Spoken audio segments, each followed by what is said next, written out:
Today we're going to be going over 5 early game PvP tips for New World. Let's go. Tip 1. Use water. Water can be gathered from streams and rivers. Use water to top off your HP because it does recover your HP for 10 seconds. It recovers it a lot slower than a consumable would do, but it gets you to save your consumables so you don't have to use them. You can also use water in conjunction with other consumables to gain HP as fast as possible. Tip 2. Use honing stones. Honing stones will provide you with an additional 4% damage in the early game. In order to make a honing stone, you're going to need level 25 weaponsmithing, as well as a stone, fire mote, and death mote.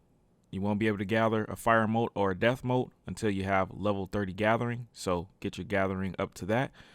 The bonus for getting to this point is you'll be able to gather petal grass, which is going to be an early game quest item that a lot of people are going to want, and you can sell it on the market once you get done doing your quest. Tip 3. Skip faction gear and run Amarine.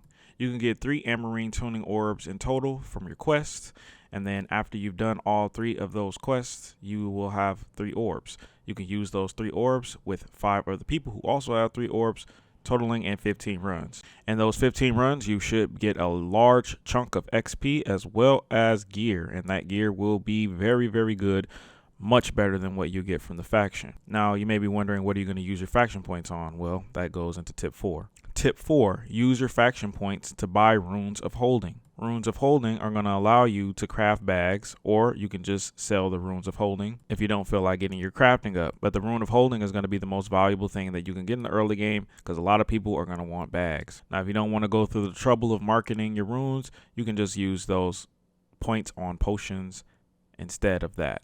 You can also use faction points on ammo if you need. And tip 4, the final tip, is campfires. Always set campfires whenever you go to a new location, so you're going to want to keep a lot of wood and flint on you just in case, because if you get into a PvP altercation and you get jumped and you die, you're going to lose a lot of time going back to town, so at least you can go right back to your campsite and maybe even get revenge on your killers. This has been 5 tips for PvP early game in New World. Thanks for watching. See you later.